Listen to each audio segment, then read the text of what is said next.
지부장님, 네. 요즘 택시 대란이 뭐 뉴스에 이슈가 되더라고요. 뭐 네. 택시 대란의 원인이 뭔가요? 택시 대란이 요즘 굉장히 매스컴을 통해서 많이 시민들한테 이게 발표가 되고 있는데, 사실 실질적으로 그거는 뭐 택시 잡기 어려운 거는 저희도 그걸 공감하고 있습니다. 그거는 이제 그 법인 택시들의 가동률이 떨어지고, 또 법인 택시 기사들이 이직을 하면서 다시 돌아오지 않고 있는데, 이제 택시 대란의 원인이라고 볼 수가 있습니다. 일단은 개인 택시는 전과 다름없이 별 차이는 없는데, 법인 택시 쪽에서 그런 기사 부족, 차량 운행의 이제 저조로 인해서 택시 잡기가 어렵고, 그것도 뭐 일부 특정한 시간대에 하나는 거고요. 개인 택시한테 저희도 그래서 이제 야간에 특정 시간대에 좀 많이 좀 해달라고 권유도 하고, 이제 문자도 보내고 하면서 이제 협조 요청을 많이 하고는 있습니다. 법인 택시 기사들이 코로나19로 인해서 택시는 직접적인 어떤 제재는 받지 않았지만은 간접적인 그런 피해를 보고 있는 업종 중에 하나예요. 그러다 보니까 이제 야간에 오시는 분들이 영업소가 일찍 문을 닫는다든지, 술집이라든지 노래방이라든지 아니면 뭐 이런 음식점 이런 데가 일찍 다 문을 닫아버리니까 손님이 일찍 끊어질 수밖에 없고, 그분들이 일찍 귀가오게 되면은 야간에는 손님이 없다 보니까 그분들이 이제 영업이 잘 안 되고 하니까 전부 다 이직을 해서 택배나 아니면은 배달업 쪽으로다가 이직을 해서 돌아갔는데, 이제 코로나가 조금 완화는 돼서 지금 모든 게 됐지만은 아직 뭐 그분들이 돌아오질 않고 있는 실정이에요. 결국 법인 택시 기사들의 처우 문제가 이게 택시 대란의 원인이라고 보시는 거잖아요. 그렇죠. 법인 택시 기사들의 처우 문제가 굉장히 대두가 되는 거죠. 법인 택시들이 지금 그 굉장히 근무 여건이 열악하잖아요. 굉장히 열악하고, 정부에서 어떤 획기적인 뭐 대책이 수립되기 전까지는 뭐 쉽게 그 법인 택시 기사들이 돌아오리라고는 생각하지 않고 있습니다. 지금 뭐 정부에서는 요금을 갖다 탄력 요금제를 시행한다, 뭐 이렇게 지금 발표를 하고 있는데, 그게 언제쯤 시행될는지 모르고 있고요. 그 이제 야간 특정 시간대에 탄력 요금제를 적용해서 조금 할증률을 높여가지고 택시 요금이 오르는 효과가 있는 거죠. 그렇게 되면은 그럼 수입 면에서 조금 오를 수 있으니까 낫지 않을까 하는데, 그런 거는 하나의 미봉책이라고 생각을 해. 그 정도 가지고는 또 근본적으로는 택시 요금도 좀 인상이 좀 돼야 되고, 지금 현재 다른 물가들은 안 오른 게 없어요. 저희가 뭐 식당에 가보든지 아니면 어디 가보든지 전부 다 물가들이 전체가 다 올랐습니다. 그렇지만 아직 우리 택시 요금은 아직 인상되지 않고 있고, 그러니까 뭐 어려운 거죠. 카카오가 택시 시장에 진입하고 나서 좀 택시 그 수입에 그게 도움이 돼요?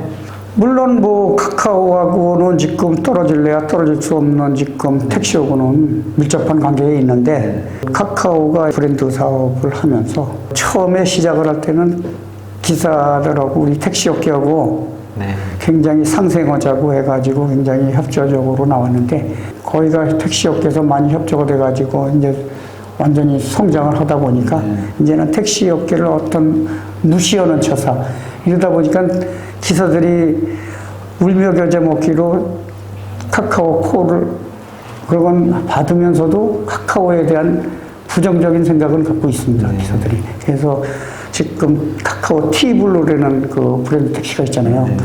티블루를 달고 있는 차가 고양시도 몇 대가 있는데, 조합원 간에 굉장히 그 사람들을 바라보는 시각은 아주 편파적이에요. 아주 안 좋게 봐요. 조합원들 간에. 그러면 뭐 고양시는 자체 콜이 있어요? 고양시에 이제 자체 콜은 옛날에 그 1381에는 콜이 있었고, 그 다음에 1325 콜이 두 군데 콜이 있었는데, 카카오가 등장하면서 콜 시장이 거의가 그쪽으로 다 쏠리다 보니까 이제 그 하나로 통합이 됐어요. 1382하고 1325하고. 그래서 지금 현재 신우라는 회사에서 개인이 콜센터를 운영하고 있습니다. 그래서 거기 우리 조합원들도 가입하고 있는 회원들이 많이 있고요. 우리 조합원들이 힘드니까 카카오 콜 있죠. 그 다음에 리본콜이라고 또 있어요. 그건 경기도에서 이제 주관이 돼서 그건 발전권 콜인데 그거는 이제 우리 자체 콜이라고 주로 얘기를 해요. 1, 2번 콜은. 카카오 콜은 완전히 이건 뭐 콜 시장에서 80% 이상을 거의 차지하는 그런 거대한 콜 시장의 아주 으뜸주자죠. 그러다 보니까 이제 어쩔 수 없이 지금 그 콜에 이제 가입해서 그 콜을 받고는 있는데 그 카카오 콜도 처음에는 다 무료였었습니다. 일단은. 게다가 이제 어느 정도 콜 시장을 장악하고 나서는 콜비를 월 99,000원씩 받겠다고 발표를 했어요. 그러니까 이제 택시업계 쪽에서 반발이 심하니까 99,000원 받겠다고 해다가 이제 멤버십이라고 하놓고 이제 그 39,000원으로 또 내렸어요. 내려가고 현재 지금 멤버십은 39,000원. 일반 콜은 콜비가 없고, 그 다음에 T블루라고 있고, 단계가 있어요. 이제 일반 콜, 멤버십, T블루. 그 T블루 같은 거는 전체 수익의 일정액을 자기네들이 가져가는 거예요. T블루에서, 카카오에서. 카카오 콜에 이제 3가지 종류가 있죠. 근데 이제 조합원들의 이제 불평은 불공정 매차다. 그래서 카카오 T블루한테 제일 우선권으로 다 좋은 콜을 주고, 두 번째로 멤버십 콜을 해주고, 나머지 찌꺼기 콜을 갖다가 돈 안 받는 일반 회원들한테 준다. 불평들이 좀 많이 있는 편입니다. 개인 택시 이 교통사고 나면 어떻게 처리해요?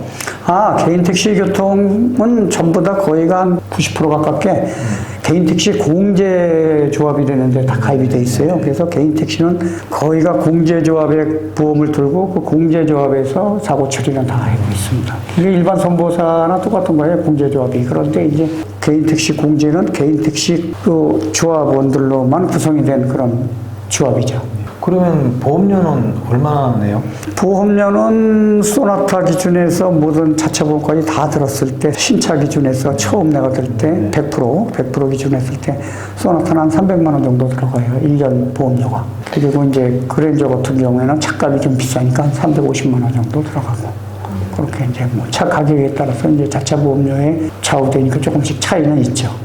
그리고 이제 사고가 없을 땐 3년마다 한 번씩 보험료가 계속 다운되는 거지. 그거 적용하는 거는 일반 선보사나 아마 같을 겁니다, 거기가. 카카오 T블루 하면은 개인 택시 수입은 좀 느는가요? T블루 하면은 아무래도 늘죠. 카카오 T블루는 일단은 카카오에서 직접 운영하는 그런 시스템이기 때문에 전체 수입액에서 20% 떼어다가 16.7%는 다시 뭐 돌려주고 뭐 3.3%를 자기네들이 가져가는 거예요.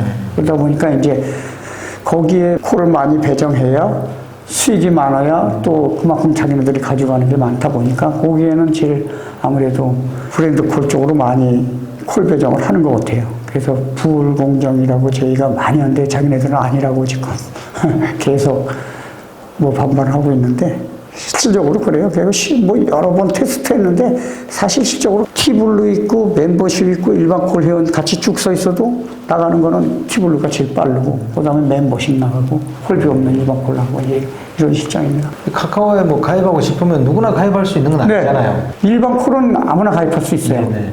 멤버십도 가입할 수 있어요. 근데 T블루는 이제 그 사람들이 각 시군마다 어느 정도 적정 대수에 한해서 이제 가입을 시켜요. 그 사람들이.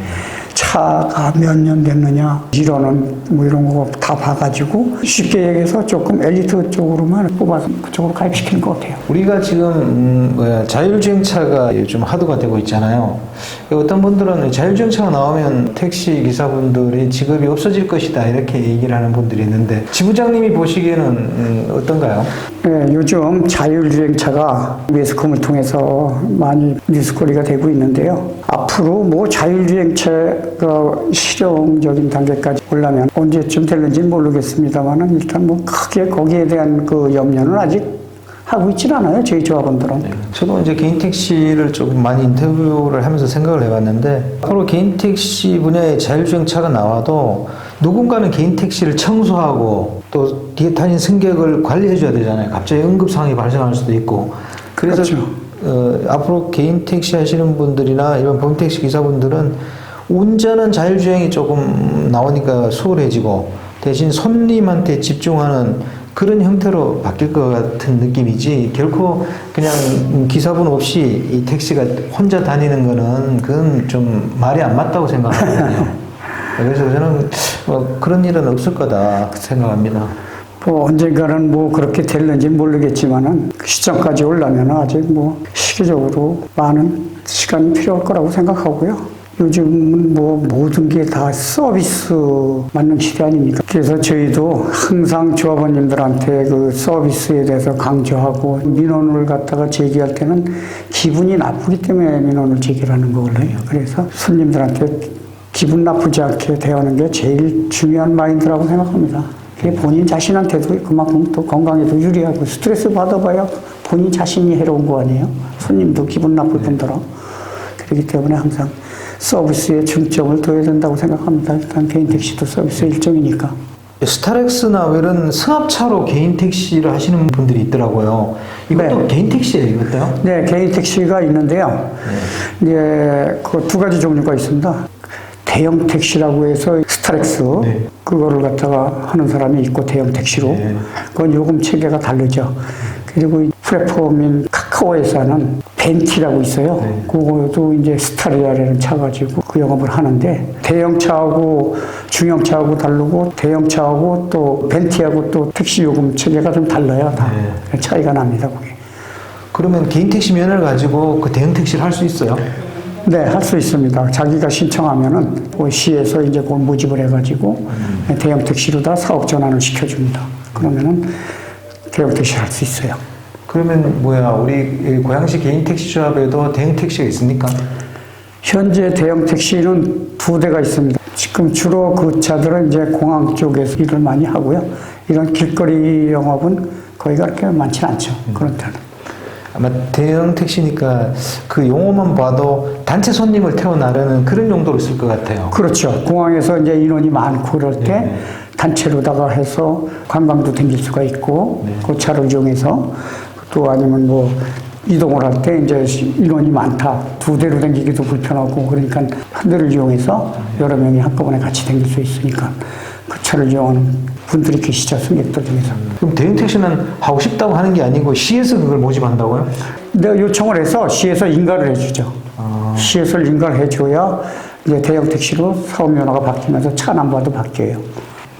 번호가 바뀌면 개인 택시 그 번호판 값 같은 건 다 그대로 있어요? 네, 그대로 있어요. 나중에 대형 택시를 하다가 네. 나 이제 택시를 못하겠으니까 양도를 해야 되겠다 했을 때는 일반 택시로 다시 전환이 돼요. 전환이 돼서 내려와서 일반 택시로 넘기는 거예요, 또. 네.